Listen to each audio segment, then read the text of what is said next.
Hello बच्चों, क्या हाल चाल, कैसे हो। आज का हमारा टॉपिक है moving coil galvanometer. Moving coil galvanometer बहुत ही इंपॉर्टेंट टॉपिक है और आपको पता है ये एज इट इज 3 या 5 नंबर में हमारे एग्जाम्स में आ जाता है। लेकिन इसके ऊपर भी कभी कभी 1 या 2 नंबर में, 3 नंबर में कंसेप्चुअल क्वेश्चंस बन जाते हैं और वो बच्चे छोड़कर आ जाते हैं, न्यूमेरिकल बन जाते हैं। वो कैसे सोल्व करें, क्या क्या चीज़ें हमें ध्यान रखनी है, कैसे अटेम्प्ट करना है, मेथड क्या यूज करें, क्या शॉर्टकट ट्रिक हो सकती है कि हम उसमें गलती ना करें। तो आज हम इस लेक्चर में ये सब चीज़ें सीखने वाले हैं। तो पहले बेसिक बातें, इसका प्रिंसिपल क्या होता है। मूविंग कॉइल गैल्वेनोमीटर का प्रिंसिपल क्या होता है भाई। लास्ट वीडियो देखा होगा आपने। When A current carrying coil is place in a magnetic field it experience torque. When a current carrying coil is placed in a uniform magnetic field,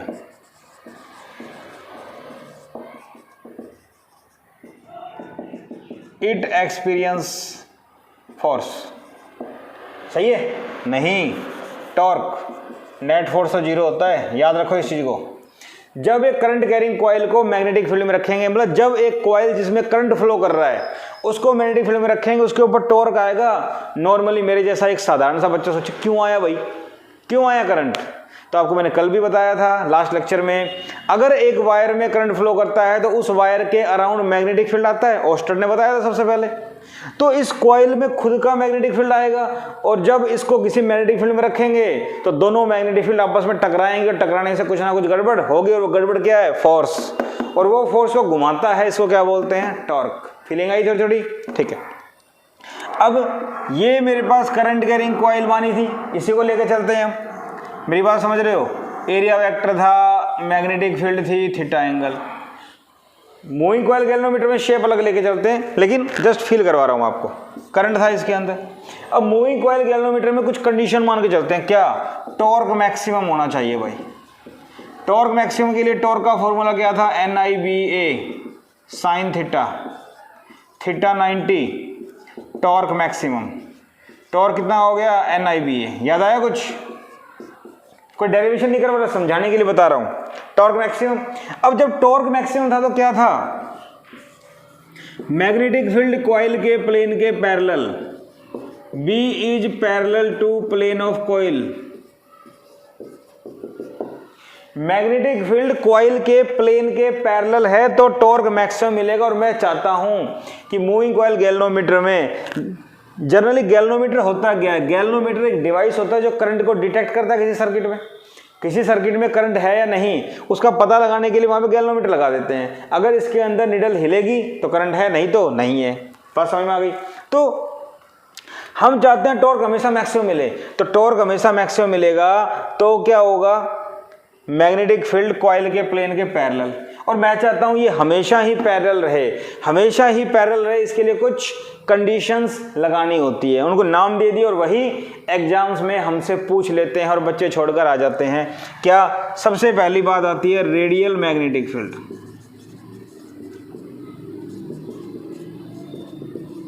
तो बेटा रेडियल मैग्नेटिक फील्ड क्या होता है? It is the magnetic field which is always parallel to plane of coil। खत्म। जो अभी बताया वही तो बात है, अलग से घुमा के दे दिया, बच्चे कंफ्यूज। चीजें वही हैं, घुमा फिरा के आ जाती हैं। ये वो मैग्नेटिक फील्ड है जो हमेशा कॉइल के प्लेन के पैरेलल रहता है। ठीक है भाई, ये बात समझ में आ गई। और क्या पूछे भाई? और आपसे पूछते हैं हाउ इट इज प्रोड्यूस्ड। अगला क्वेश्चन हमसे पूछ लें, 1 नंबर में क्वेश्चन आ जाए, how radial magnetic field is produced. ये आ गया भाई, बात समझ में आ गई।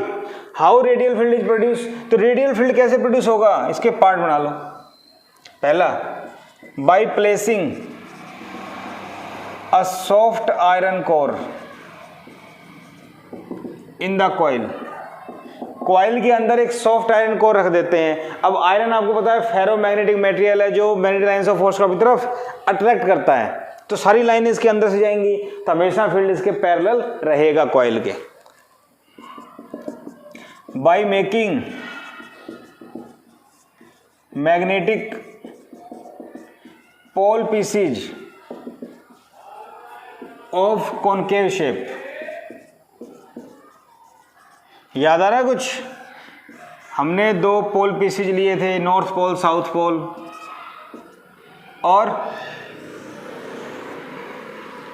ये हमारे पास सॉफ्ट आयरन कोर है, कॉइल इसके ऊपर बाउंड की थी हमने, याद आ रहा है कुछ? इस टाइप से, याद आया? तो कॉनकेव करने से क्या होगा, मैग्नेटिक फील्ड इस टाइप से आएगा, सीधा नहीं होगा, समझ रहे हो? इससे भी मैग्नेटिक फील्ड कॉइल के प्लेन के पैरेलल रहता है। और दूसरी बात, सॉफ्ट आयरन कोर रखने से और क्या होगा, सॉफ्ट आयरन कोर रखने से मैग्नेटिक फील्ड इंक्रीज होता है, मैग्नेटिक फील्ड इंक्रीज होता है, सेंसिटिविटी इसकी इंक्रीज होती है, वो हम आगे पढ़ेंगे। फिलहाल क्वेश्चन पे फोकस करें, तो रेडियल फील्ड कैसे प्रोड्यूस होगा भाई? रेडियल फील्ड प्रोड्यूस होगा, अंदर एक सॉफ्ट आयरन कोर रख दो, किसके अंदर? कॉइल के अंदर, और pole pieces north pole south pole को कॉनकेव शेप दे दो, हो जाएगा। तीसरा, importance of radial magnetic field. भाई रेडियल मैग्नेटिक फील्ड की इंपॉर्टेंस बताओ। तो भाई इसकी इंपॉर्टेंस क्या है? सबसे पहली बात, plane of coil is always parallel to magnetic field, पता लग गई थी एक बात। दूसरा, I proportional to theta, variation of current is linear with theta. Deflection आएगा गैल्वेनोमीटर में, तो जैसे जैसे करंट बढ़ेगा वैसे वैसे डिफ्लेक्शन आएगा, थीटा स्ट्रेट लाइन। क्या मेरी बात समझ में आ गई? करंट जो है वो हमेशा इसके पैरेलल रहेगा, इतनी बात समझ में आ गई। अच्छा, और क्या हो सकता है? रेडियल मैग्नेटिक फील्ड से कॉइल का प्लेन मैग्नेटिक फील्ड के पैरेलल होगा, करंट जो होगा वो थीटा के साथ डायरेक्टली वेरी करेगा। क्या बोलते हैं इसको? Scale becomes linear. स्केल क्या होता है? लीनियर हो जाता है। तीसरा हम कहते हैं सेंसिटिविटी इंक्रीजेज, सेंसिटिविटी भी इंक्रीज होती है, सॉफ्ट आयरन कोर को अंदर रखने से सेंसिटिविटी बढ़ती है। तो ये तीन बातें हम लिख सकते हैं, इंपॉर्टेंस आ जाए, ये आ जाए, तीनों बातें हम लोग लिख सकते हैं, इसमें कोई दिक्कत नहीं है। ठीक है भाई। अब मूविंग कॉइल गैल्वेनोमीटर में थोड़ा सा और बता दूं, हम क्या यूज करते हैं? टॉर्क मैक्सिमम, NBA, ये टॉर्क आया, वहां पे हम लेके चलते हैं के थीटा। थीटा वो एंगल है जिससे कॉइल टर्न हुई, जैसे यूं थी ऐसे टर्न हो गई, तो थीटा एंगल। के क्या होता है? के होता है restoring torque per unit twist. छोटी छोटी बातें बता देता हूं, आपको याद रहेगा। Restoring torque per unit twist, इसका मतलब अगर कॉइल 1 डिग्री घूमती है तो कितना टॉर्क आया? के को मैं और क्या बोल सकता हूं? Torque for 1 degree twist. 1 degree घूमने से कितना टॉर्क आया ये, और थीटा डिग्री घूमा, टोटल टॉर्क। बात समझ में आ गई? तो ये चीज ध्यान रखना, restoring torque per unit twist, इसको टॉर्शनल कांस्टेंट बोल देते हैं, टॉर्शनल कांस्टेंट। क्या मेरी बात समझ में आ गई? ओके, तो ये भी बातें आपको ध्यान रखनी है, हालांकि डेरिवेशन में काम आता है। ठीक है भाई, ठीक है। इसके बाद हम लोग बात करेंगे सेंसिटिविटी की। किसकी बात करेंगे बेटा? Sensitivity.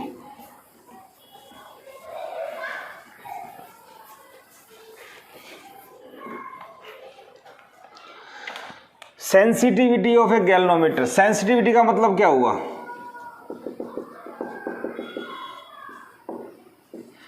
A galvanometer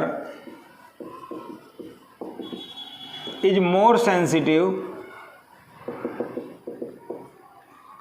if it shows deflection for very small current। जब एक गैल्वेनोमीटर के अंदर से बहुत कम करंट पास करे और ये उसके लिए भी डिफ्लेक्शन शो कर दे तो इसको ज़्यादा सेंसिटिव कहते हैं। अब इसके ऊपर क्वेश्चन कैसे बन जाता है, देखो सबसे पहली बात इसमें बातें करें करंट सेंसिटिविटी।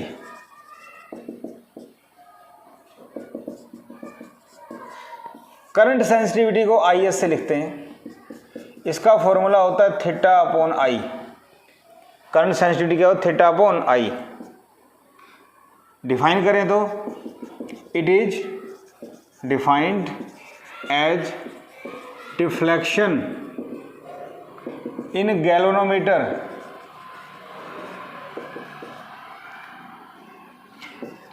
पर यूनिट करंट, या diffraction in galvanometer when unit current flows through it. जब इसके अंदर से यूनिट करंट फ्लो करेगा, यूनिट करंट के लिए जो डिफ्लेक्शन है उसको बोलते हैं करंट सेंसिटिविटी। करंट के लिए सेंसिटिव, बहुत कम करंट उसके लिए भी डिफ्लेक्शन आए। कितना डिफ्लेक्शन, IS। यूनिट की अगर बात करें, रेडियन होती है थीटा की पर एम्पियर, रेडियन पर एम्पियर, ठीक है भाई। इसी टाइप से वोल्टेज सेंसिटिविटी पेपर में आ जाता है, define current sensitivity end voltage sensitivity, theory का पार्ट, इसलिए मैं करवा रहा हूँ आपको। तो वोल्टेज सेंसिटिविटी क्या होती है, theta upon V. Theta upon V क्या होता है, IR। तो बेटा थीटा अपॉन आई तो हमने किया IS बाई आर। बात समझ में आ गई। इसको कैसे डिफाइन करें, इट इज डिफाइंड एज, या it is the deflection in galvanometer when unit potential difference is applied across it। जब एक गैल्वेनोमीटर के अक्रॉस 1 वोल्ट का पोटेंशियल डिफरेंस अप्लाई कर देंगे तो उसके लिए जो डिफ्लेक्शन आएगा थीटा, बात समझ रहे, V1 है तो थीटा जो आएगा वो क्या कहलाता है, वोल्टेज सेंसिटिविटी। भाई ये तो होगी डेफिनेशन की बातें। यूनिट की अगर मैं बात करूँ तो यूनिट क्या हो जाएगी, थीटा की रेडियन और इसकी वोल्ट, तो रेडियन पर वोल्ट, ये भी बात ठीक है। अब इसके ऊपर क्वेश्चंस क्या बन जाते हैं, एक तो आपको पता है फेमस क्वेश्चन है NCERT का, कई बार आ चुका है, आता रहता है और इस बार भी आ सकता है क्योंकि लास्ट ईयर नहीं आया था शायद। तो क्या क्वेश्चन बनेगा वो देखते हैं। Increase in current sensitivity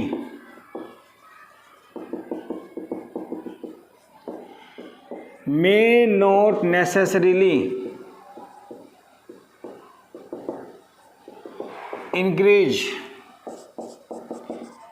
voltage sensitivity। Explain. 2 number का क्वेश्चन पक्का आ जाता है, 2 या 3 नंबर का। ये NCERT का है, बच्चे गलत कर जाते हैं। कुछ नहीं करना, बहुत आसान है। देखो आपको पता है सिंस वोल्टेज सेंसिटिविटी क्या बताई, थीटा अपॉन वी, ठीक है। थीटा अपॉन IR, ये भी ठीक है। Theta upon IR IS by R, ठीक है। अब ये तो हो गए फॉर्मूले। हमारे पास फॉर्मूला आया था since NBIA equal to K theta, आया था ना। तो theta upon I current sensitivity IS, theta upon I, तो ये क्या बचेगा NBA अपॉन K। तो IS का फॉर्मूला तो ये बन सकता है। ऑल्सो VS का फॉर्मूला क्या बनेगा, IS बाई आर। IS क्या है, NBA अपॉन K। तो IS का formula NBA upon K, VS का फॉर्मूला NBA अपॉन KR, ठीक है। ये हो गया शॉर्टकट। कुछ बच्चों को शॉर्टकट चाहिए तो मैं दोनों आंसर बताऊंगा आपको।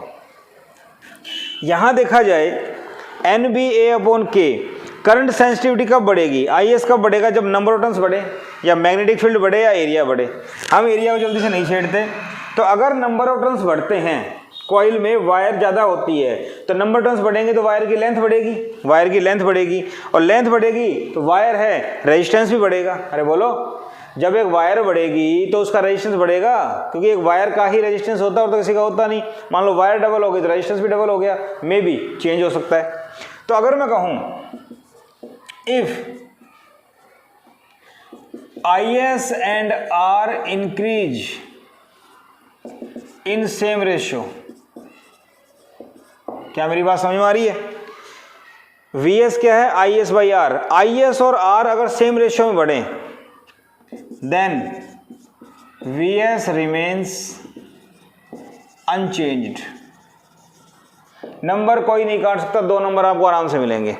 VS equal to IS by R, ये लिख दो, या इससे भी काम चलेगा। तो ये अगर सेम रेशियो में बने तो VS अनचेंज रहेगा, आपको नंबर मिलेंगे। अच्छा, अच्छे से सोल्व करें। अच्छे से अगर मैं इसको एक्सप्लेन करता हूं, मान लो let n dash equal to 2n, number of turns हमने कितनी बढ़ा दी? 2n। नंबर ऑफ टर्न्स बढ़ेंगी, इसका मतलब लेंथ भी बढ़ेगी, ठीक है।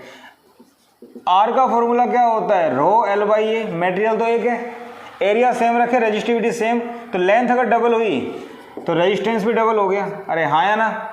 रेजिस्टेंस भी डबल हो गया। मैग्नेटिक फील्ड वगैरह सारा सेम है। तो यहाँ देखें n डैश कितना हुआ? n डैश कितना हुआ? 2n। R कितना हुआ? 2R। K सेम रहता है, एरिया और B भी सेम है। तो VS डैश क्या हो गया भाई? n dash, B dash, A dash और K डैश, R डैश, सबके डैश लगा दिया। n डैश हो गया 2n, B डैश वही, एरिया भी वही, K restoring torque per unit twist same रहेगा। R डैश कितना हो गया? 2R, 2 से 2 कैंसिल। VS डैश कितना हो गया? NBA upon KR। तो पहले भी यही था भाई, पहले भी यही था। इसका मतलब VS dash equal to VS। तो क्या बात समझ में आई? IS को मैंने चेंज कर दिया, n डैश को 2n कर दिया, तो IS डबल हुआ, n डैश को इतना कर दिया, इसका मतलब करंट सेंसिटिविटी डबल हो गई, क्योंकि ये सिर्फ n के ऊपर डिपेंड कर रहा है। B same, A same, K same, B, A और K सेम है, n चेंज हो गया तो IS भी। तो करंट सेंसिटिविटी को मैंने डबल कर दिया, बट इसको डबल करने से VS क्या रह गया? सेम। तो कोई बच्चा अच्छे से डिटेल में एक्सप्लेन करना चाहे तो n को डबल करके एग्जांपल ले लो, अच्छे से सेट होगा, चेक करने के वाले के ऊपर इंप्रेशन अच्छा पड़ेगा और पूरे नंबर देगा। अदरवाइज शॉर्टकट में हम लिख सकते हैं, अगर IS और R सेम रेशियो में बढ़े तो वोल्टेज सेंसिटिविटी पे कोई फर्क नहीं पड़ेगा, सेम रहेगी। ठीक है भाई, बात समझ में आ गई आप लोगों को? इसके बाद देखो, कई बार हम लोगों से करंट सेंसिटिविटी और वोल्टेज सेंसिटिविटी सोल्व भी करवा लेते हैं। कैसे? 42 MCG शॉर्टकट में लिख रहा हूं, 42 moving coil galvanometer. Moving coil galvanometer के लिए हमको क्या दिया हुआ है? रेजिस्टेंस दिया हुआ है। पहले वाले का रेजिस्टेंस दिया हुआ है भाई 2 ओम, सेकंड वाले का दिया हुआ है 4 ओम। ये जस्ट वैल्यू मैं अपनी तरफ से ले रहा हूं। नंबर ऑफ टर्न्स मान लो इसमें दी हुई है 100, इसमें दी हुई है 50, 150 मान लो, चलो कोई दिक्कत नहीं है। रेजिस्टेंस हो गया, नंबर ऑफ टर्न्स हो गई। K सेम रहेगा, K सेम रहेगा, torsional constant, restoring torque per unit twist. अच्छा, एरिया मान लेते हैं 4 10⁻³ मीटर स्क्वायर। यहाँ मैं मान लेता हूँ, डबल कर देता हूँ 10⁻³ मीटर स्क्वायर, कुछ भी मान लो। तो R हो गया, N हो गया, A हो गया। अब हमें क्या चाहिए? Magnetic field. मैग्नेटिक फील्ड मान लेते हैं 4 टेस्ला, यहाँ मैग्नेटिक फील्ड मान लेते हैं 2 टेस्ला। हो गया? K सेम रहेगा। Find ratio of current sensitivity end voltage sensitivity for both moving coil galvanometer. तो पहले के लिए देखो IS करंट सेंसिटिविटी ऑफ पहला, सही बात है, current sensitivity of first IS1 कर देता हूं। क्या फॉर्मूला है? NBA अपॉन K, 1 लिख सकता हूं मैं, ठीक है। सोल्व कर लो इसको। N1 कहाँ गया भाई? N1 100, B1 कितना है? 4, एरिया कितना है? 4 10⁻³ डिवाइड बाई K1, K का K रहेगा, तो ये कितना हो गया? 4 चौक 16, 10 की पावर -3, 10 की पावर 2, 1.6। बात समझ में आ रही? बटे में 1000 आ जाएगा, 2 जीरो कटेगी, 10 बचेगा, ये आ गया। IS2 सेकंड वाले का N2 B2 A2 K2, ठीक है भाई। N2 कितना है 150, B कितना है 2, एरिया कितना है इसका सेकंड वाले का 8 बटे में K। इसको सोल्व करो, 8 दूनी 16, 15 गुना 16, 15, 16, 1 0, 10⁻²। क्या मेरी बात समझ में आ गई? ठीक है। अब रेशियो निकालना है IS1 IS2, तो जरा देखो डिवाइड में दोनों के K है, K कैंसिल, 1.6 डिवाइड बाई 16 को इससे गुना करो, 16 पंजो 80, 0 8, 16 और 8 24। ठीक है, मेरी बात समझ में आ गई? ठीक है। इसके बाद 10 की पावर -2 तो 2.4 हो गया। क्या मेरी बात समझ में आई या नहीं आई? इसको इससे मल्टीप्लाई करेंगे 240 आएगा, बटे में 100 करेंगे 2.40 हो जाएगा, K कैंसिल, पॉइंट से पॉइंट कैंसिल, 2/3। रेशियो क्या आ गया 2/3। मेरे ख्याल से बात समझ में आ गई आप लोगों को। कैलकुलेशन चेक कर लेना। इसी टाइप से वोल्टेज सेंसिटिविटी, वोल्टेज सेंसिटिविटी क्या होती है देखो, यहीं से आ जाएगा VS1 IS/R1। अब IS1 तो आपने निकाल लिया ना, IS1 कितना आया 1.6/K, R1 कितना है 2, तो ये 2K कर दूं। VS2 कितना होगा, VS2 ये निकाल रखा आपने, 15 गुना 16 240, 2.4/K और डिवाइड बाई R लिख दो, IS2 डिवाइड बाई R2। तो IS2 क्या है 2.4/K, R2 कितना है भाई 4। तो इसको इससे कम 0.8, इसको 0.6। तो VS1/VS2 कितना हो गया 0.8 डिवाइड बाई K से K कैंसिल 0.6, पॉइंट से पॉइंट 4/3। तो ये दोनों का रेशियो आ गया।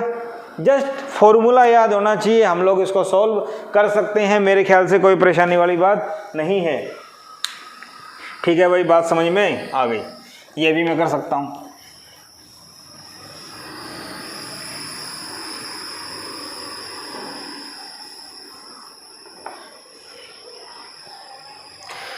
अब मान लो क्वेश्चन आ जाए आपके पास, इंपॉर्टेंट क्वेश्चन है, बहुत बार बोर्ड में आ चुका है, बहुत बार। Can a galvanometer as such be used to measure current? Explain. Can galvanometer as such can be used to measure current? क्या है, गैल्वेनोमीटर को करंट को मेजर करने के लिए डायरेक्ट यूज कर सकते हैं या इसको एमीटर में कन्वर्ट करना पड़ेगा? और नहीं कर सकते तो क्यों नहीं कर सकते? 2 नंबर का क्वेश्चन है, 2 पॉइंट लिखना ही पड़ेंगे। ठीक है। Uh galvanometer can measure current up to few micro ampere. ठीक है भाई, बात समझ में आ गई। बहुत कम है, माइक्रो 10 की पावर -6, बहुत कम करंट मेजर कर सकता है। If more current is passed it get damaged. ज्यादा करंट पास कर दिया, ये डैमेज हो जाएगा, खत्म। पहली लिमिटेशन, एक गैल्वेनोमीटर हैज हाई रेजिस्टेंस। एक गैल्वेनोमीटर का हाई रेजिस्टेंस होता है, ज्यादा रेजिस्टेंस होता है। When it is connected in series in a circuit to measure current. किसी सर्किट में इसको जब सीरीज में जोड़ते हैं करंट मेजर करने के लिए, बहुत से बच्चे सोच रहे हैं कि भाई सीरीज में क्यों? क्योंकि करंट जब फ्लो करता है तो इसको जब सीरीज में जोड़ेंगे तभी फायदा होगा, क्योंकि इसका रेजिस्टेंस नियरली थोड़ा सा ज़्यादा होता है। जनरली ना हम एमीटर को यूज करते हैं, आपको पता है, करंट को मेजर करने के लिए, और वो सर्किट में सीरीज में ऐड होता है क्योंकि एमीटर का रेजिस्टेंस बहुत कम होता है और सर्किट के रेजिस्टेंस में जब थोड़ा सा करंट ऐड होता है तो उसके ऊपर कोई ज़्यादा फर्क नहीं पड़ता और सर्किट का करंट सेम रहता है। बट यहाँ क्या होगा, जब एक गैल्वेनोमीटर का रेजिस्टेंस हाई है और उसको करंट मेजर करने के लिए सर्किट में सीरीज में जोड़ेंगे, then resistance of circuit increases and current decreases। Circuit का जो करंट है वो कम हो जाएगा, सर्किट का जो करंट है वो कम हो जाएगा। So we can't measure actual current in circuit. भाई हम चाहते हैं सर्किट में कितना करंट फ्लो कर रहा है, तो जितना फ्लो कर रहा है उसकी एग्जैक्ट वैल्यू मेजर करना चाहते हैं, बट इसको लगाने से तो सर्किट का करंट ही चेंज हो गया और करंट चेंज हो गया तो कोई फायदा नहीं हुआ, इसलिए इसको डायरेक्ट यूज नहीं कर सकते करंट को मेजर करने के लिए। इसलिए गैल्वेनोमीटर को एमीटर में कन्वर्ट करना पड़ता है, वो हम लोग पढ़ेंगे नेक्स्ट लेक्चर में। तो बात समझ में आ गई। हाई रेजिस्टेंस है, सीरीज में कनेक्ट करेंगे तो रेजिस्टेंस सर्किट का इंक्रीज हो जाएगा, करंट कम हो जाएगा, करंट कम होने से कोई फायदा नहीं होगा। दूसरा, ये फ्यू एम्पियर तक करंट मेजर कर सकता है, इससे ज़्यादा करेंगे डैमेज हो जाएगा। तो दोनों पॉइंट अच्छे से याद कर लो, बहुत इंपॉर्टेंट है, एग्जाम में आते रहते हैं। और सही बात बताऊं आपको, 80% बच्चे इसको छोड़ के आते हैं, उनको समझ में नहीं आता क्या लिखना है। ठीक है भाई। अब एक बात बताओ, सभी बच्चों ने गैल्वेनोमीटर तो देखा होगा, एमीटर भी देखा होगा, सही बात है। अब वहां पे डिवीजन बने होते हैं 1 2 3 4 अप टू 10 15 20 बने होते हैं ना। तो 0 से जब 1 पे गया, जब वो निडल 0 से 1 पे गई, डिफ्लेक्शन होगा यूनिट डिग्री, तो उस टाइम जो करंट है उसको क्या बोलते हैं? एक टर्म है, पेपर में 1 नंबर में क्वेश्चन आ जाता है, 1 mark, define figure of merit. Figure of merit क्या है? It is the current in galvanometer for unit deflection। 0 से 1, देखो इस टाइप स्केल होता है,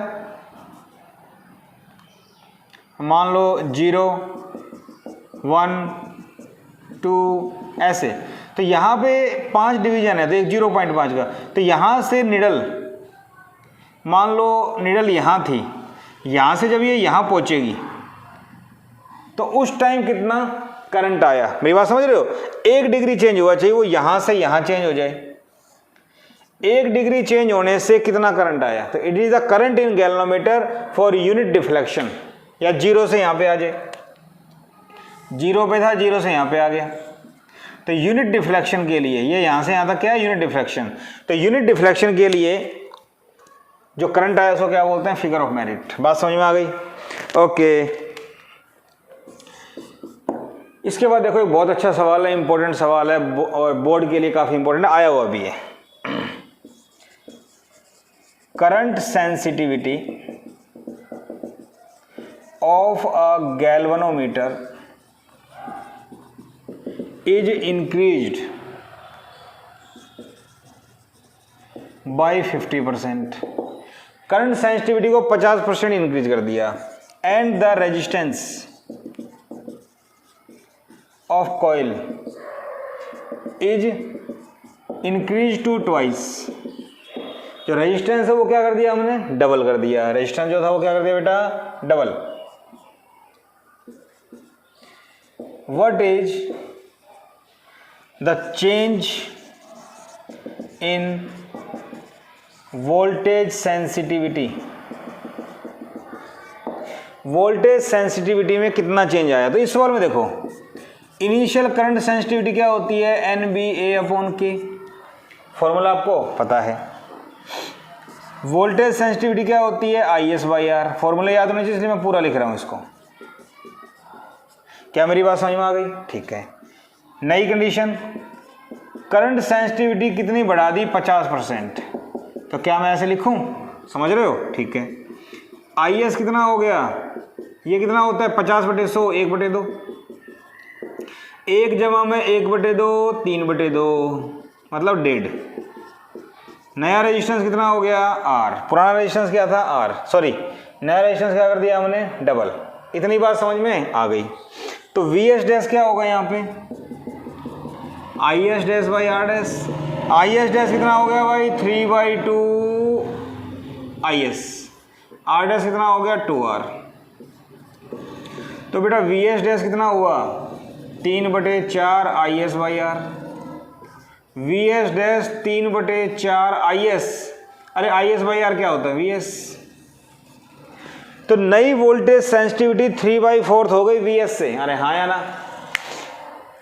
पहले कितनी थी VS, अब क्या हो गई 3/4। इसका मतलब इंक्रीज हुई या डिक्रीज हुई, अरे यार 1 से ज़्यादा कम 3/4, रेशियो 1 से कम आ रहा है, इसका मतलब डिक्रीज हो गई, 1 से 3/4 हो गई, 1 से 3/4 मतलब 1 रुपये के 4 हिस्से कर दो 25 25 25 25, तो 25% कम हो गई, 3/4 का मतलब 75% बच गई।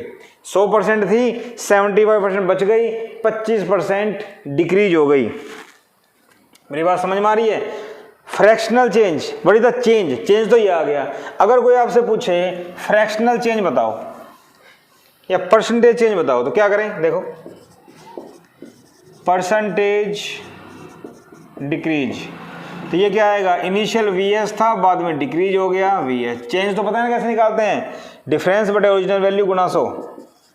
पहले VS था, VS डैश कितना आया 3/4 VS, इनिशियल कितना है VS, क्या VS कॉमन ले लें 1 - 3/4, VS कॉमन लिया, VS से VS कैंसिल, 4 ऊपर, अरे एलसीएम लेना आता है 4 ऊपर, 4 - 3 1 1/4 गुणा में 100, 1 - 3/4 गुणा में 100 कितना आ गया बेटा 25% तो क्या मैं सही बोल रहा था, अरे मैं तो सही बोलता हूँ, तुम लोग मानते ही नहीं, सही कह रहा हूँ ना।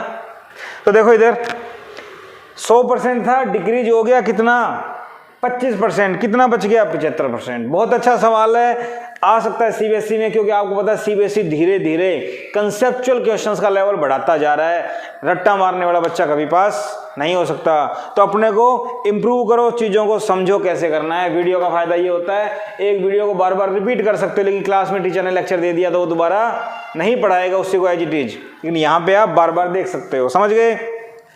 तो मेरे ख्याल से मूविंग कॉइल गैल्वेनोमीटर में करंट सेंसिटिविटी वोल्टेज सेंसिटिविटी के ऊपर कैसे क्वेश्चन बनते हैं आपके सामने है, इनसे ज़्यादा कुछ नहीं आएगा, इसी के अंदर अंदर आएगा। जस्ट प्रैक्टिस करनी है, जो भी बुक्स आपके पास है वहाँ से प्रैक्टिस कीजिए।